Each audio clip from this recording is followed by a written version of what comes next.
Сәлеметсіңдер ме? Здравствуйте. Бүгін біз сіздермен жалпылау есімдігімен танысамыз. Сегодня мы с вами познакомимся с обобщающим местоимением. Ережесі, правило. Жалпылау, жинақтау мағыналарын білдіретін есімдіктің түрі.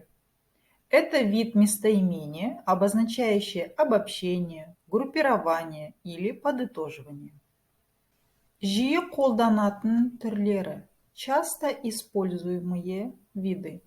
Бәрі, все. Барлық, все, весь. Барша, весь, все, вся. Күллі, весь. Бүтін, весь, целый.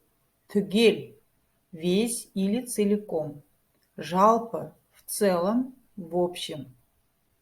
Мысалы, например, бәрі көрді, все увидели.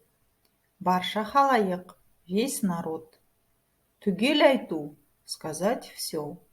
Күллі адамзат, все человечество. Сөйлемдер негізінде қарастырсақ. Давайте рассмотрим на основе предложений. Бәрінен бұрын келді. Пришел раньше всех. Бүтінді бөліп, жартыны жарып жеу. Все делить пополам, то есть жить дружно. Оның 4 құбыласы түгел. Он живет в довольстве, то есть обеспечен всем. Осымен сабағымыз аяқталды. Жалғасы бар. Рахмет.